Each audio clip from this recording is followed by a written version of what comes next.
ദൈവ തിരുനാമത്തിന് മഹത്വമുണ്ടാകട്ടെ.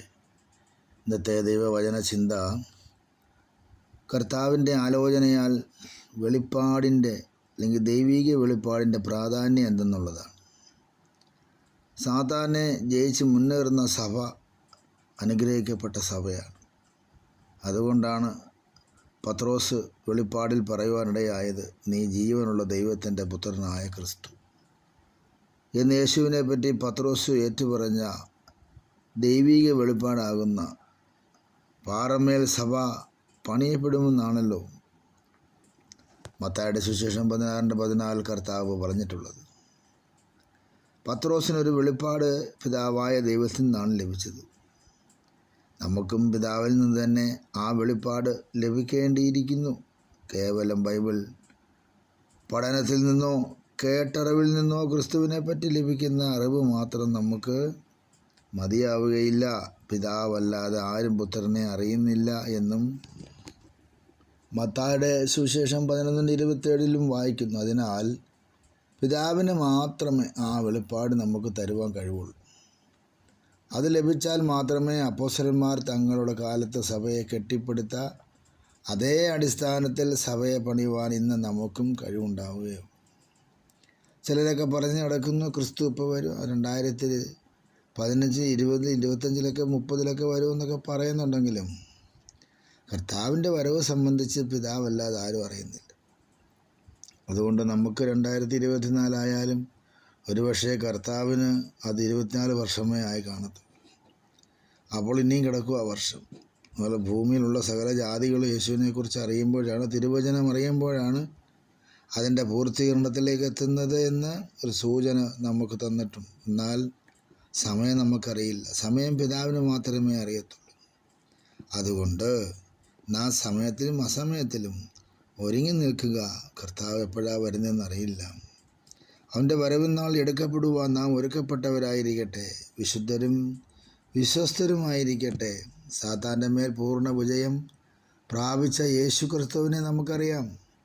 ഇപ്പോൾ സ്വർഗത്തിലും ഭൂമിയിലും സകല അധികാരമുള്ള യേശു സകലത്തെയും തൻ്റെ കാൽ കീഴാക്കിക്കൊണ്ട് എല്ലാറ്റിൻ്റെയും മേലും വാഴുന്നവനായ യേശു കർത്താവ്.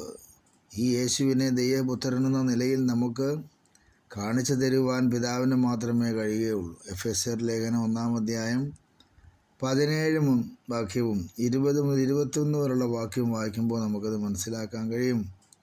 അപ്പോൾ യേശു ക്രിസ്തു ജഡത്തിൽ വന്നുവെന്നും സകലത്തിലും നമുക്ക് തുല്യമായ പരീക്ഷകളൊക്കെയും അനുഭവിച്ചും അവിടുന്ന് പാപം ചെയ്യാതെ ലോകത്തെ ജയിച്ചുവെന്നും അങ്ങനെ താൻ നടന്നതുപോലെ നടക്കുവാനുള്ള പ്രത്യാശ കർത്താവ് നമുക്ക് നൽകിയിരിക്കുന്നുവെന്നും നമ്മെ കാണിച്ചു തരുവാൻ പിതാവിന് മാത്രമേ കഴിവുള്ളൂ. അതാണ് എബ്രായ ലേഖനം 4:15, 1 യോഹന്നാൻ 2:6 നമ്മളത് വായിക്കുന്നുണ്ട്. ആകയാൽ നമ്മുടെ ജീവിതം ദൈവത്തിനായി സമർപ്പിക്കട്ടെ. വരവ് എപ്പോഴാണെന്നറിയാത്തത് കൊണ്ട് ഒരുക്കത്തോടെ ആയിരിക്കട്ടെ. അതെ, നമ്മുടെ ജീവിതം എപ്പോഴും ഒരുങ്ങിയിരിക്കണം. കർത്താവിന് മാത്രം അറിയാവുന്ന ആ സമയത്തേക്ക് നമ്മൾ ഒരുങ്ങിയിരിക്കട്ടെ.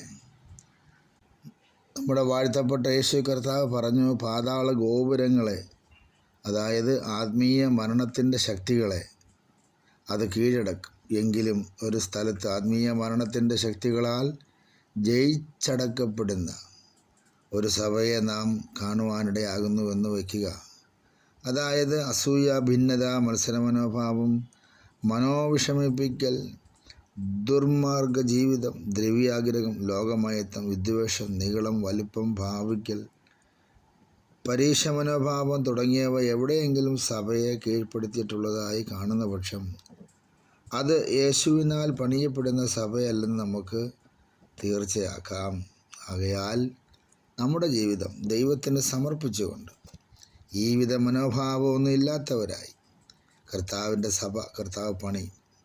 പാതാള ഗോപുരങ്ങൾ അതിനെ ജയിക്കത്തില്ല എന്നുള്ളതായി ആ ആലോചനയെ ഏറ്റെടുത്ത് നമ്മളാകുന്ന ദൈവസഭയാണ്.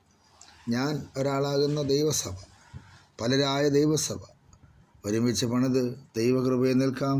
കർത്താവിൻ്റെ വരവനായി ഒരുങ്ങാം, പ്രത്യാശ നിറയാം. കർത്താവിൻ്റെ അനുഗ്രഹം നമുക്കുണ്ടാകട്ടെ. വെളിപ്പാടുകളിൽ അനുഗ്രഹിക്കപ്പെടുവാൻ മാറാം. ദൈവത്തിൻ്റെ കൃപ വ്യാപരിക്കട്ടെ.